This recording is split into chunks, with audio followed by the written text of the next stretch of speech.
So ఉపవాస సవాల్ పరిశుద్ధాత్మ అంటున్నాడు, ఎవరెవరు ఉపవాసము ఉండగలరు ఉంటారు అని దేవుడు ఇక్కడ ఉన్నటువంటి వారిని అడుగుతున్నాడు, లైవ్లో వీక్షిస్తున్నటువంటి వారిని అడుగుతున్నారు, తర్వాత వీక్షించే వారిని కూడా అడుగుతున్నారు. హల్లెలూయా. చెప్పడం మర్చిపోయాను కదా, 1వ తారీఖున దేవుని యొక్క సన్నిధిలో నేను గడిపాను కదా, అన్ని ప్రక్కన పెట్టి గడిపితే ఏమండి ఒక పుస్తకం బయటకు వచ్చింది. హల్లెలూయా, హల్లెలూయా. 24 గంటలు ఆయన సన్నిధిలో ఉంటే ఒక పుస్తకం బయటకు వచ్చేసింది. ఎంత వేగంగా తెలుసా చూడండి, 7 ఏళ్లలో ఎన్నిసార్లు కూర్చున్నాను తెలుసా, ప్యాడు ఏమండి పేపరు పెన్ను పెట్టుకొని రాద్దామని ఎన్నిసార్లు కూర్చున్నాను తెలుసా 7 సంవత్సరాల్లో. ఏదో ఒక ఆటంకము, ఏదో ఒక అడ్డంకు, ఏదో ఒక కొన్నిసార్లు 2 లైన్లు రాయడం మళ్ళీ వదిలిపెట్టడం, లోపలేమో రాయాలని ఉంటుంది, అనేక రకాలైనటువంటి అవి. కానీ 7 సంవత్సరాలు పూర్తి అయిపోయింది, ఆరంభమైంది. హల్లెలూయా, ఆరంభమైంది. పెన్ను పెడుతూనే పుస్తకం అయిపోయేంత వరకు ఆపలేదు. టక్క టక్క టక్క టక్క టక్క టక్క టక్క టక్క టక్క టక్క టక్క వెళ్ళిపోయింది, పూర్తి చేసేసాను. హల్లెలూయా. మొత్తం స్కెలెటన్ అంతా పూర్తి అయిపోయింది. దేవుని నామమునకు మహిమ కలుగును గాక.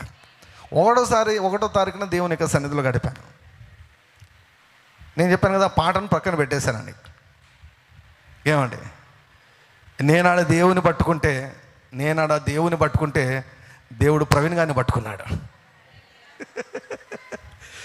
మామూలుగా ఎప్పుడైనా పాట చేస్తే కనీసం అంటే ఒక 20%, 20% అన్నా నేను పక్కన కూర్చొని ఇది మార్చు, అది మార్చు, ఇది మార్చు అని మొత్తం అంతా చేస్తారు. ఒక 20% అన్నా మామూలు అంటే నేను కూర్చోవాలి, నేను ఖచ్చితంగా కూర్చొని టైం దానికోసం పెట్టాలన్నమాట. ఈసారి మాత్రము దాదాపుగా ఒక్క కరెక్షన్ కూడా అవసరం లేకుండా, ఏం అవసరం లేకుండా పని పరిపూర్ణంగా పూర్తి చేసేసాడు ప్రవీణ్. హల్లెలూయా. నేను చెప్పాను, ప్రభువా భలే చేసినావు ప్రభువా నువ్వు అని చెప్పాను. చూసారా, అసలు నేను అక్కడ దేవునికి టైం ఇచ్చాను. ఓ రోజు ఆలస్యమైనా కూడా దేవుడు ఏం చేశాడు, పరిపూర్ణంగా పర్ఫెక్ట్గా చేశాడు. మా ఫ్రెండ్స్ అంతా ప్రొఫెషనల్స్, సింగర్స్, మ్యూజిషియన్స్ చాలామంది అందరూ కూడా ఫోన్ చేసి వచ్చేసి చాలా చక్కగా చేశారు పాట. ఎడిటింగ్ చాలా సూపర్గా ఉంది. ఆ ఫీమేల్ వాయిస్ ఎవరు అని అడుగుతున్నారు. ఫీమేల్ వాయిస్ ఎవరు అని చెప్పాను, మా కూతురు అని చెప్పాను. మీ కూతురు అంటే, అవును మా ఆత్మీయ కూతురు. వాయిస్ అది, బోత్ ఆర్ మై చిల్డ్రన్. నా ఆత్మీయ కుమారుడు, నా ఆత్మీయ కుమార్తె మనోజ్ అండ్ శృతి, వారిద్దరు నా పిల్లలు అని చెప్పాను. చాలా బాగా చేశారని చాలామంది మా ఫ్రెండ్స్ అందరూ కూడా చేసి చెప్తున్నారు. చూడండి, నేనేం చెప్తున్నా అంటే, when we spend time in the presence of God, దేవుని టైం దేవునికి ఇస్తే మన పనులన్నీ ఆయన చేసి పెడతాడు, చక్కగా చేసి పెడతాడు ఆయన.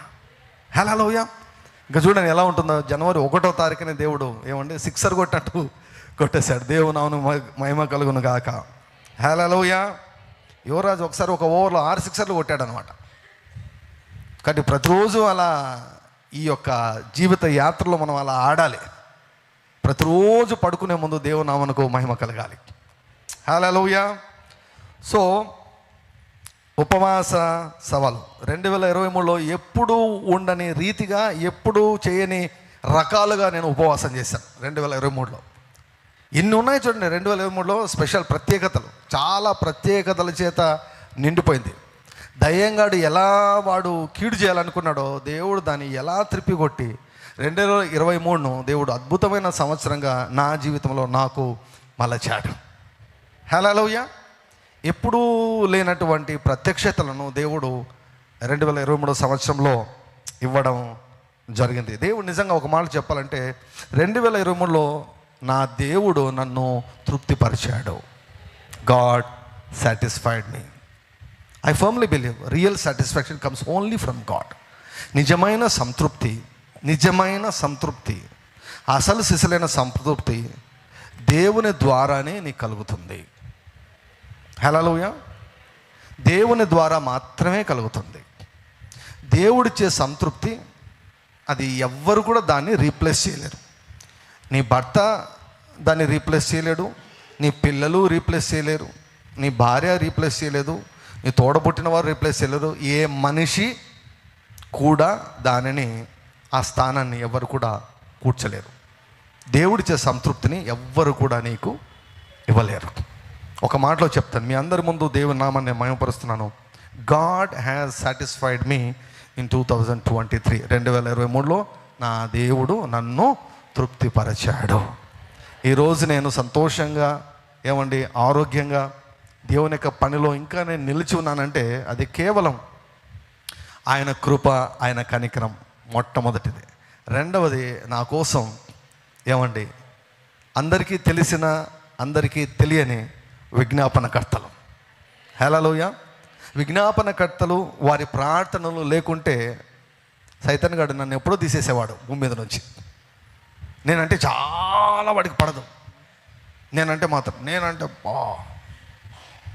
వాడికి ఎంత ద్వేషం అంటే దాన్ని బట్టి అర్థం చేసుకోవచ్చు మా ఇద్దరికి ఎంత టగ్ ఆఫ్ వార్ ఉంటుందో, మా ఇద్దరికి ఎంత ఫైట్ ఉంటుందో దాన్ని బట్టి అర్థం చేసుకోవచ్చు. సో దేవుని యొక్క కృప, దేవుని యొక్క ప్రణాళిక, ప్రార్థన పనులకు అందరికీ నిజంగా నేను కృతజ్ఞతలు తెలియజేస్తున్నాను. మీ ఫలాన్ని మీరు పోగొట్టుకోరు. హల్లెలూయా. సో మరొక విషయం నేను తెలియజేయాలనుకుంటున్నాను. మన ఆర్డీజే మినిస్ట్రీస్లో కొన్ని జాబ్స్ అనౌన్స్ చేయాలనుకుంటున్నాను, కొన్ని ఉద్యోగాలు. ఒకటి తాడిపత్రిలో ప్రేయర్ వారియర్స్, తర్వాత అనంతపురంలో కూడా ప్రేయర్ వారియర్స్. తాడిపత్రిలో ప్రేయర్ వారియర్స్.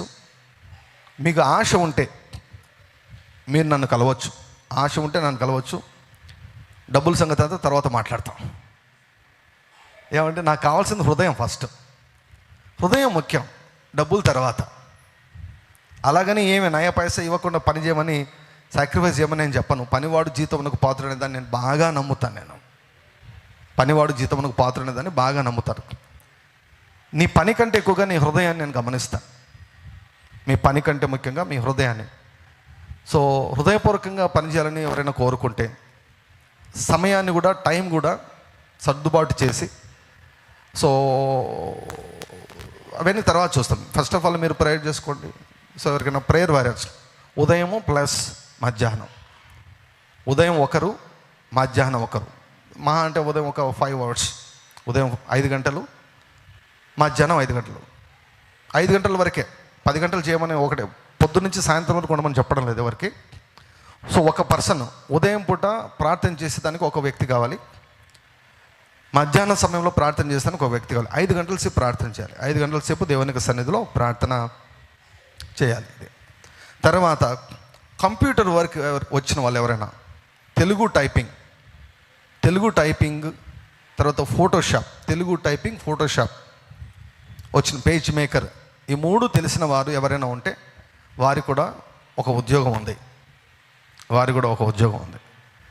సో ఎవరైనా ఉంటే దయచేసి ఈ కంప్యూటర్ వర్క్ చేసేవారు, వారు హిందువులైనా పర్లేదు, కంప్యూటర్ వర్క్ చేసేవారు అన్యులైనా పర్లేదు.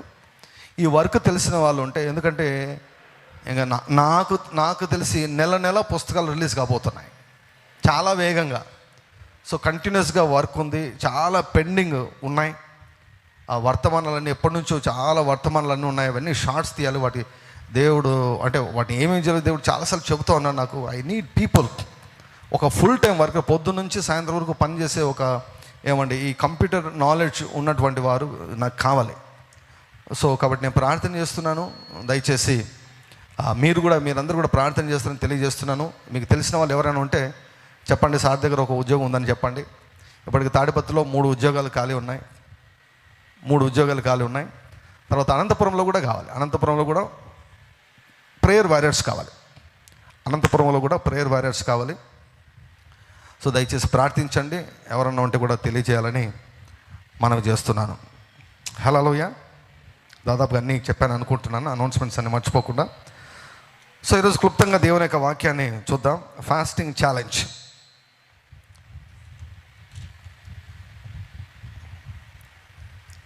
ఎందుకు ఉపవాసం ఉండడం అంత కష్టం మనకు?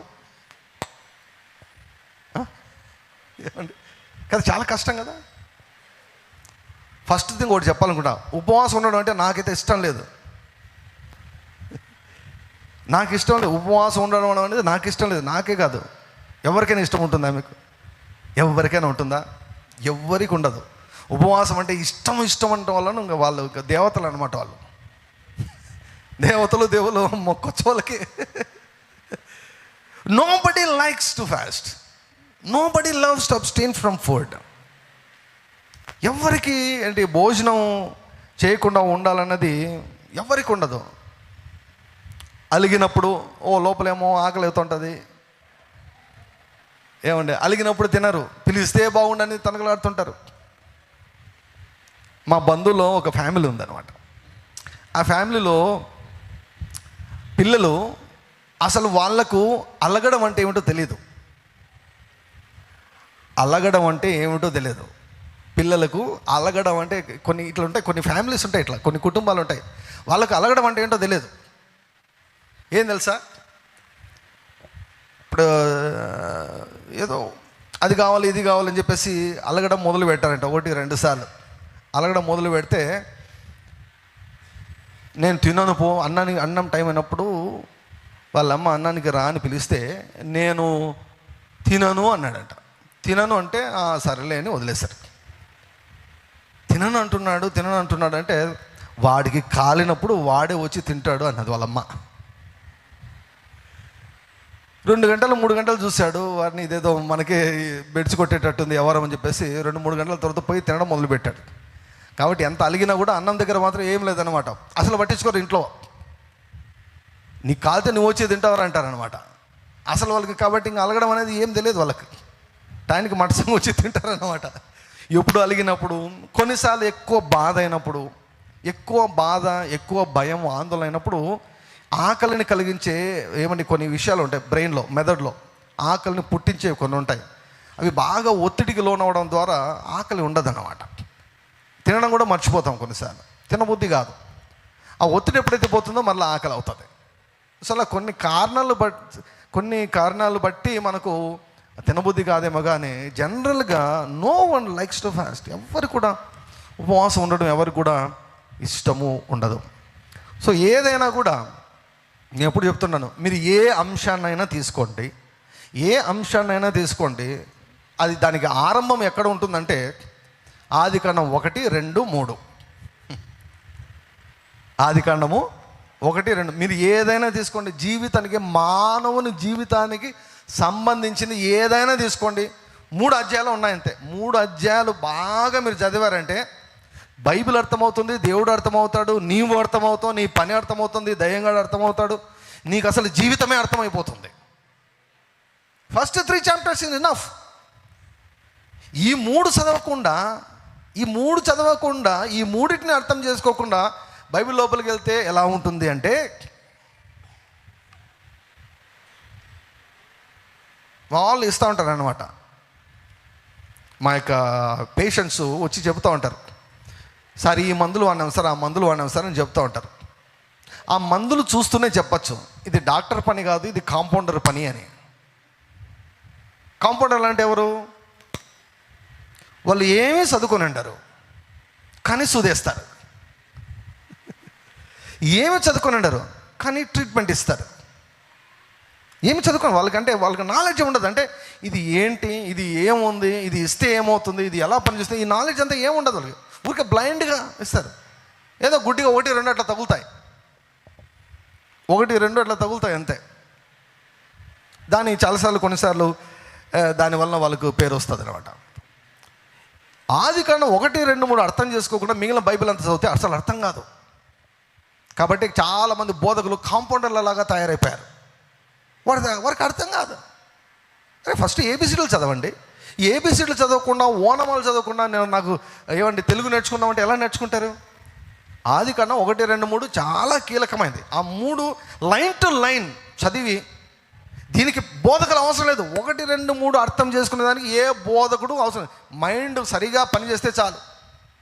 8వ తరగతి వాడు అర్థం చేసుకోగలడు ఆదికాండం 1-2-3. మీకు గలిబిలి కావాలంటే బోధకుడు వస్తే కనుక గలిబిలి అవుతారు. బోధకుడు లేకుంటే గలిబిలికి ఏం కాదు. హాయిగా చదివని 3 అధ్యాయాలు అర్థం చేసుకుంటే అయిపోతుంది. టోటల్ మీకు మొత్తం అర్థమైపోతుంది, క్లియర్గా అర్థమైపోతుంది. సో మానవునికి సంబంధించిన ప్రతి విషయం కూడా ఈ 3 అధ్యాయాలు ఉంటుంది. ఇప్పుడు ఉపవాస సవాలు కూడా ఎక్కడ ఉంది? ఈ 3 ఉంది. హల్లెలూయా. సో ఇక్కడ నుంచే నేను ఆరంభిస్తాను. దేవుడు మానవుని ఎందుకు తయారు చేశాడు? తెరుద్దాము, బైబిల్ గ్రంథాన్ని తెరుద్దాం. ఆదికాండం 1వ అధ్యాయము ఆదికాండం 1వ అధ్యాయము 27వ వచనం, 27, 28, 27, 28 చదువుదాం. ఆదికాండం 1వ అధ్యాయము 27, 28. దేవుడు తన స్వరూపమందు నరుని సృజించను, దేవుని స్వరూపమందు వారిని సృజించను, స్త్రీని గాను పురుషుని గాను వారిని సృజించను. దేవుడు వారిని ఆశీర్వదించను. ఎట్లనగా, మీరు ఫలించి అభివృద్ధి పొంది విస్తరించి భూమిని నిర్ణయించి దానిని లోబరుచుకొనుడి. సముద్రపు చేపలను ఆకాశ పక్షులను భూమి మీద ప్రాకు ప్రతి జీవిని ఏలుడని దేవుడు వారితో చెప్పెను. సో మానవుణ్ణి దేవుడు ఎందుకు తయారు చేశాడంటే లోబరుచుకునేదానికి, ఏలేదానికి. అందరు చెప్పండి, లోబరుచుకునేదానికి, ఏలేదానికి. లోబరుచుకునేదానికి, ఏలేదానికి. హల్లెలూయా. ఈ 2 పనుల కొరకే దేవుడు మనల్ని తయారు చేశాడు. 2వ అధ్యాయము 17వ వచనం, 2వ అధ్యాయం 17వ వచనం, 16 కూడా చదువుతాం. 16, 17. మరియు దేవుడైన యెహోవా, ఈ తోటలో ఉన్న ప్రతి వృక్ష ఫలములను నీవు నిరభ్యంతరముగా తినవచ్చును. అయితే మంచి చెడ్డల తెలివినిచ్చు వృక్ష ఫలములను, అందరు చెప్పండి, తినకూడదు. నీవు వాటిని తిను దినమున నిశ్చయముగా చచ్చెదవని నరునికి ఆజ్ఞాపించును. అందరు చెప్పండి, తినవచ్చును, తినకూడదు.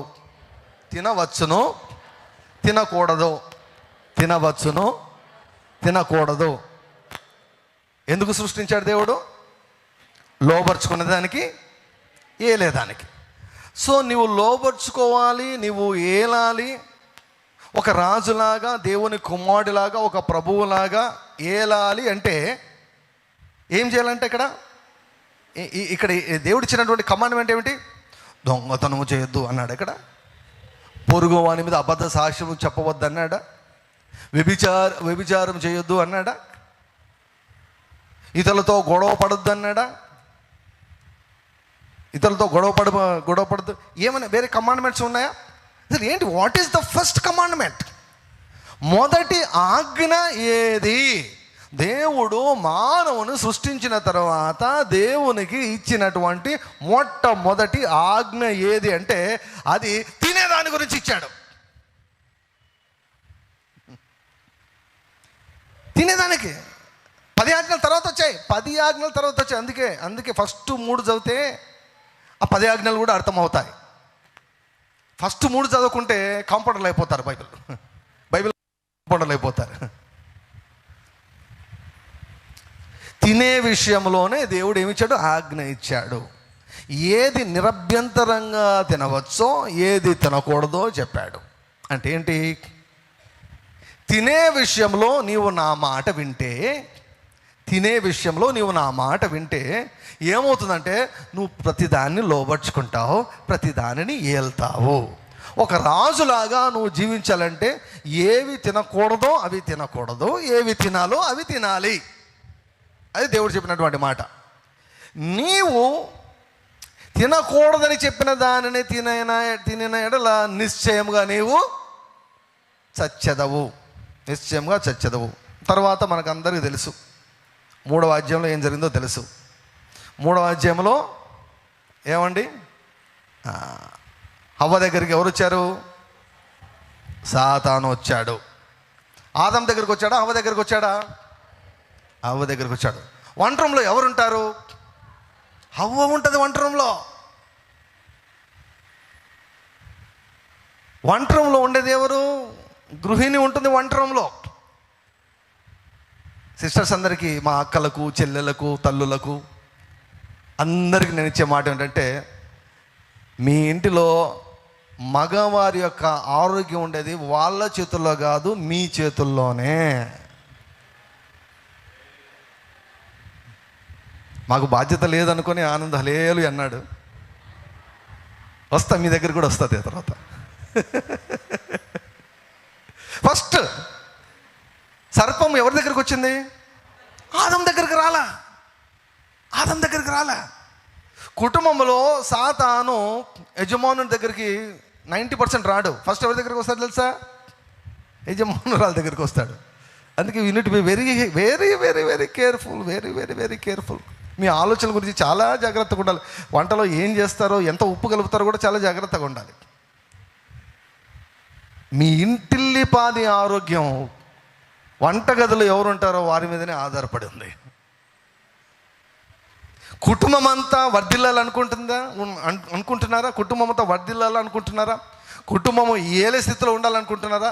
ఏవి తినకూడదు అవి తినకూడదు, ఏవి తినాలో అవి తినాలి.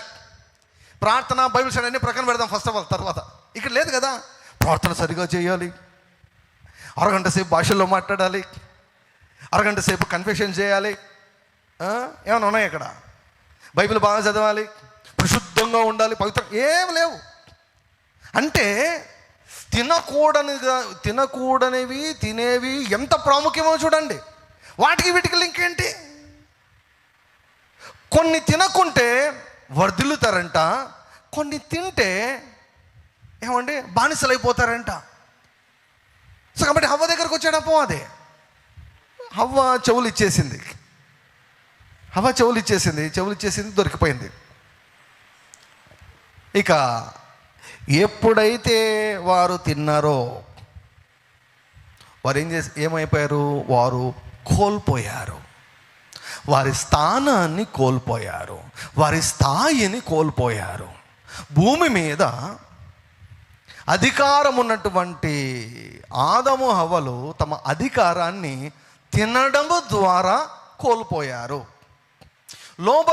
లోపరుచుకోవాల్సింది పోనిచ్చి లోపరచబడ్డారు, ఏలాల్సింది పోనిచ్చి ఏలబడ్డారు. లోపరచబడేదానికి ఏది కారణమైందంటే తినడము కారణమైంది, ఆహారపు అలవాట్లు కారణమయ్యాయి. నీవు తినడం విషయంలో నీవు క్రమాన్ని నేర్చుకుంటే, క్రమాన్ని పాటిస్తే నీవు ఏల్తావు, నీవు లోపరుచుకుంటావు. ఆదాము హవ్వ బానిసలైపోయారు, లోపరచబడ్డారు. దేన్ని బట్టి? అవిధేయత. దేనిలో అవిధేయత? దేంట్లో అవిధేయత? తినడంలో. అన్నిటికీ పవర్ఫుల్ నాలుకే. ఏమండి? సృష్టించేదానికి నాలుకే, రుచికి నాలుకే. సో చూడండి, ఫస్ట్లోనే తినడం ఎంత ప్రాముఖ్యం అంటే అంత ప్రాముఖ్యం. సో మొదటి మానవుడు తిని పడిపోయాడు. ఈరోజు మీకు చెప్పాల్సిన ఒక ముఖ్యమైనటువంటి మాట ఏమిటంటే, దేవుడు నాకు చెప్పిన మాట. నేను ఎప్పుడు వినలేదు, ఎక్కడ వినలేదు. నేను దేవుడు నాకు చెప్పిన మాట ఏమిటంటే, ఉపవాసం అన్నటువంటిది దేవుడు నీకు పెట్టే పరీక్ష. ఇక్కడేంటి? ఏం పరీక్ష? ఇక్కడ తినడమే. తినద్దు, తిను, 21 రోజులు ఉపవాసం ఉండు. అనౌన్స్మెంట్ వచ్చింది. డిఎస్సి జాబ్స్ అనమాట. అనౌన్స్మెంట్ ఇస్తారు, పరీక్షలు అనౌన్స్మెంట్ ఇస్తారు కదా. అనౌన్స్మెంట్ వస్తాను మనం ఏం చేస్తాం?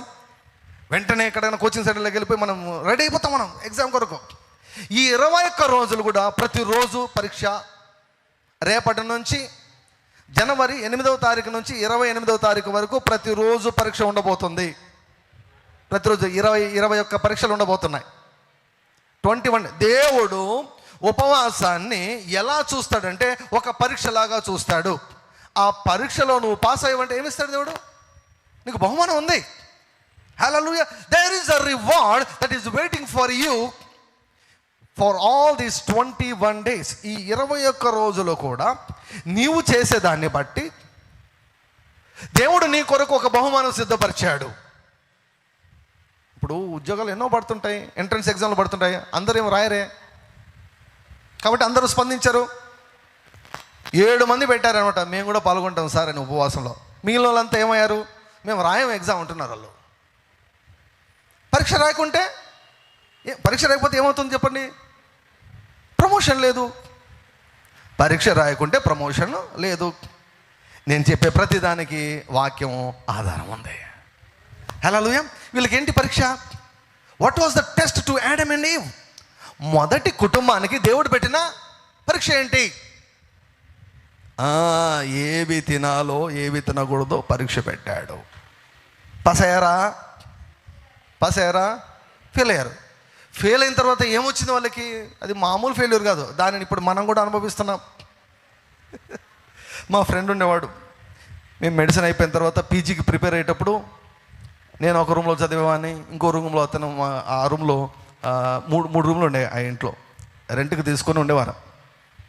నేను ఒక రూమ్లో చదివేవాడిని, మా ఫ్రెండ్ ఇంకో రూమ్లో చదివేవాడు. మా ఫ్రెండ్ ఇప్పుడు సైకాట్రిస్ట్ అనమాట, బళ్ళార్లో సైకాట్రిస్ట్గా ఉన్నాడు. ఇంకో రూమ్లో కూర్చున్నాడు.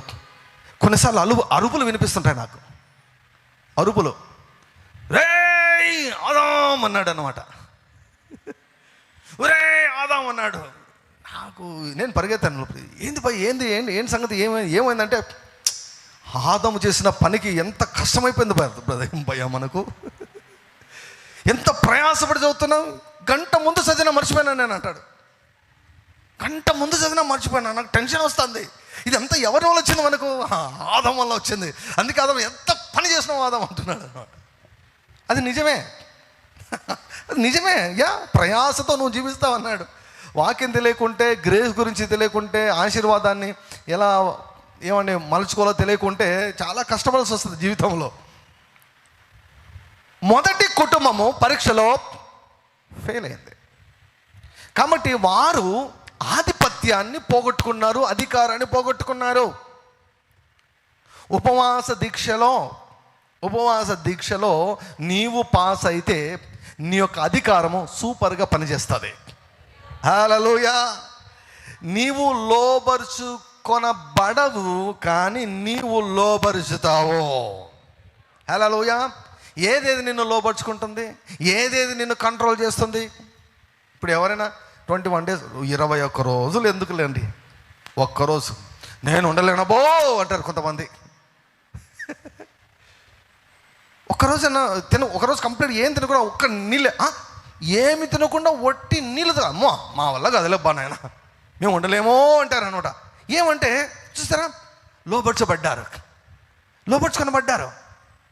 ఆ నాలుక కంట్రోల్ చేస్తుంది, కడుపు కంట్రోల్ చేస్తుంది. కడుపు కావాలి అంటే ఇంకంతే లోబడ్డమే. ఓకే,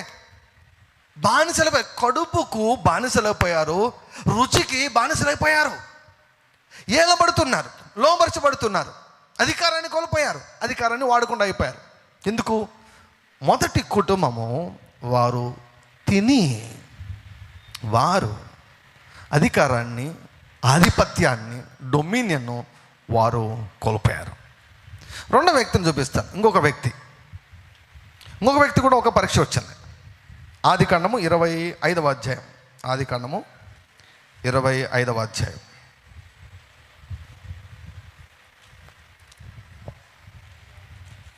అందరు చెప్పండి. తినకూడదు, తినవచ్చును, తినవచ్చును, తినకూడదు, తినవచ్చును, తినకూడదు. 25వ అధ్యాయము 28వ వచనం, 28వ వచనం నుండి 28వ వచనం నుండి. ఇస్సాకు ఏశావు తెచ్చిన వేట మాంసమును తినుచుండెను గనుక అతని ప్రేమించెను. రిబ్కా యాకోబును ప్రేమించెను. రాజకీయాలు ఎక్కడో ఆరంభం కాల, ఇంట్లోనే ఉన్నాయి రాజకీయాలు అండి. ఇదే ఏమంటే ఆదం హవ్వలు పండు తినడంతో ఎట్లయినంటే రాజకీయాలు ఎక్కడికి ఎంటర్ అయిపోయాయి, రాజకీయాలు ఇంట్లోకి వచ్చాయి. ఇస్సాకు కంట ఏమి ఇష్టమంట? మాంసం ఇష్టమంట. వాళ్ళ పెద్ద కొడుకు ఏమంటే ఎప్పుడు వేటాడుతుంటాడు కాబట్టి, మాంసం తెస్తాడు కాబట్టి, వాళ్ళ పెద్ద కొడుకు అంటే తండ్రికి ఇష్టమంట. తల్లికి, ఆమెకు మాంసం అంటే పెద్దగా, మామూలుగా సిస్టర్స్కు పెద్దగా ఏమండి ఆహారము పెద్దగా మీరు పెద్దగా ఏమైనా మొగలు బ్రదర్స్ ఎక్కువ తింటారు, కానీ మీరు చాలామంది పెద్దగా ఆహారం జోలికి పోరు మీరు. కానీ ఒక సిస్టర్ ఒకసారి అన్నదండి, నేను అనంతపురంలో ఉన్నప్పుడు హరిగోం సంఘుల మీటింగ్లో ఉన్నాను. ఒకసారి ఏదో భోజనం చేస్తున్నాం, ఒక సిస్టర్ గారు అన్నారు, బ్రదర్ నాకు 3 పూట్ల నాన్ వెజ్ ఉండాలని. ఒక సిస్టర్ ఆమె సేవ చేస్తుంది అనమాట. అన్నా 3 పూట్ల ముక్క లేకపోతే పోదన్నా నాకు అన్నది. అమ్మో దేవా, నేను ఎప్పుడు కూడా లేడీస్ అట్లా మాట్లాడడం ఎప్పుడు కూడా వినలేదు నేను, చాలా రేరు. మీలో ఎవరైనా ఉన్నారేమో నాకు తెలియదు, కానీ ఏమండి అందరి మీ ఇళ్ళకు వచ్చి నేనేం చూడలేదు కదా. కానీ ఎక్కువ శాతం పెద్దగా దాని జోలికి పోరు. అందుకే ఈమెకి ఎవరు ఇష్టమయ్యారు? వాడు నాయన పార్టీ అయ్యాడు, కాబట్టి ఈయన పెద్ద కొడుకును ఇష్టపడుతున్నాడు, కాబట్టి నేను చిన్న కొడుకు. రాజకీయాలు చూడండి ఎక్కడ మొదలయ్యాయో.